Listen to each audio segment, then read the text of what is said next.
Assalamualaikum warahmatullahi wabarakatuh. Selamat pagi, salam sejahtera untuk kita semua. Perkenalkan, saya Zikra Fatir dari kelompok KKN AB 76018 SLM.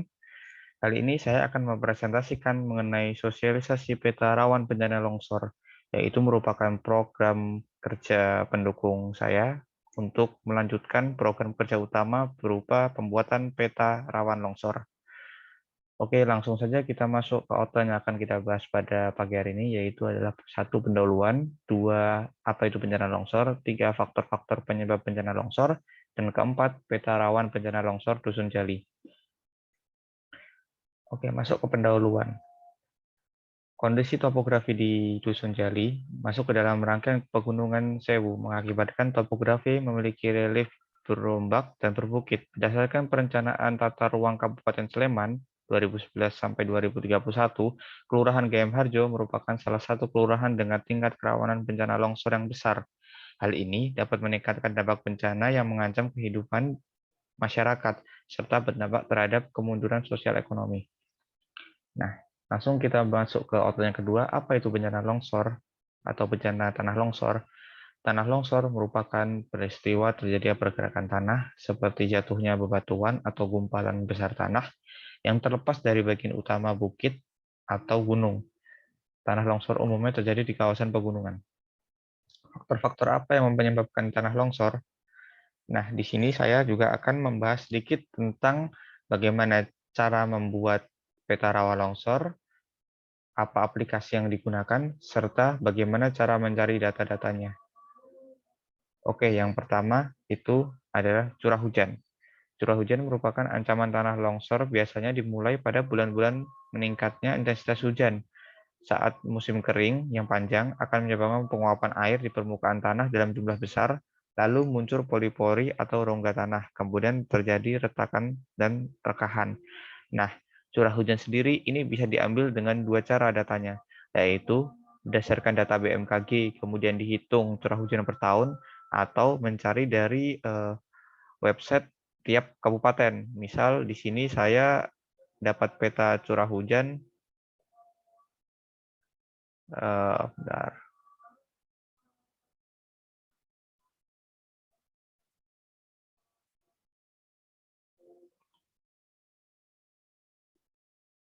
Curah hujan di sini.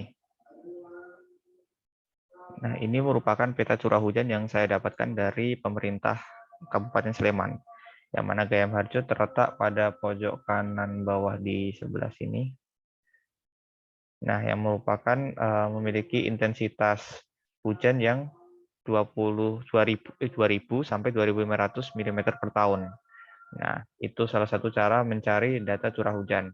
Kemudian kemiringan lereng. Kemiringan lereng atau tebing yang terjal akan memperbesar gaya dorong. Lereng yang terjal terbentuk karena pengikisan air sungai, mata air, air laut, dan angin. Nah, ini merupakan gambar dari kelerengan ya. Nah, untuk kemiringan lereng sendiri itu bisa dicari menggunakan data permukaan dari website geospasial. Nah, data tersebut bisa diolah melalui aplikasi ArcGIS dan ditemukan kemiringan lereng. Atau bisa juga dengan menggunakan mencari pada yang peta yang sudah jadi di Kabupaten Sleman, contohnya. Ini yang saya dapat kemiringan lereng. Nah, ini ditunjukkan kemiringan lereng di sini. Untuk di Gaya Harjo sendiri berada di sini, nah, yang relatif curam pada bagian selatan Gaya Harjo. Nah, seperti itu. Oke, kita lanjut penggunaan lahan. Tanah longsor banyak terjadi di daerah tata lahan persawahan, perladangan, dan adanya genangan air di lereng yang terjal. Pada lahan persawahan, akar kurang kuat untuk mengikat butiran tanah dan membuat tanah menjadi lembek dan jenuh dengan air sehingga mudah terjadi longsor. Oke, untuk mencari datanya juga sama, bisa dengan melihat kondisi lapangan secara langsung atau menggunakan website dari per kabupaten.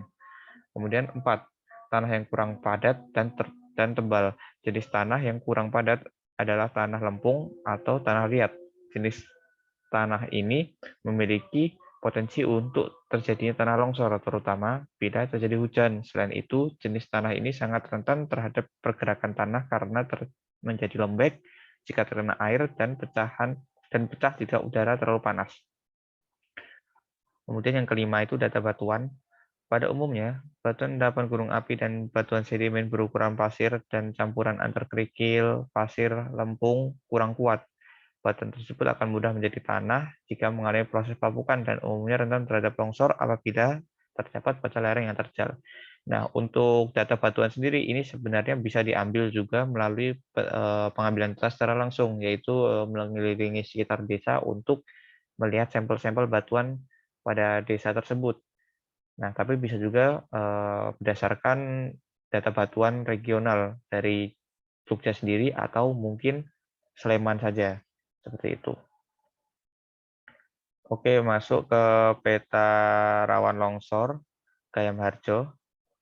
Ini petanya, yang mana yang hijau itu aman, merah itu tidak aman, dan kuning itu sedang. Saya juga mengupload dari daerah-daerah yang mungkin strategis, misalkan perkantoran, terus tempat wisata. Nah, masuk ke cara pencegahan. 1. Membuat teras sering. 2. Membuka lahan persawahan dan membuat kolam di lereng bagian atas dekat dengan pemukiman. 3. Secepat mungkin menutup retakan tanah dan dipadatkan agar air tidak masuk ke dalam tanah melalui retakan tersebut. 4. Tidak melakukan penebangan pohon secara liar. 5. Tidak menggali tanah di bawah lereng terjal. Dan 6. Tidak membangun rumah di bawah tebing dan tepi sungai yang rawan erosi. Nah, untuk tindakan yang harus dilakukan adalah 1. Pergi ke daerah longsoran untuk menghindari terjadinya tanah longsor susulan. 2. Bantu arahkan SAR ke lokasi. 3. Bantu penduduk yang tertimpa longsor, periksa luka, dan pindah ke tempat yang aman. 4. Waspada pada banjir dan aliran reruntuhan yang terjadi pada sekitar tanah longsor. 5. Laporkan fasilitas umum yang rusak ke pihak yang berwenang. 6. Periksa kerusakan fondasi rumah akibat longsor. Dan 7. Tanamlah tumbuhan di daerah bekas longsor untuk mencegah terjadi erosi yang dapat menyebabkan banjir bandang. Nah, ini adalah referensi yang saya buat, referensi dari pembuatan PowerPoint kali ini, yang mana ini beberapa referensi itu untuk membuat peta dan beberapa referensi untuk membuat PowerPoint itu sendiri. Mungkin sekian dari saya, kurang lebihnya mohon maaf. Wassalamualaikum warahmatullahi wabarakatuh.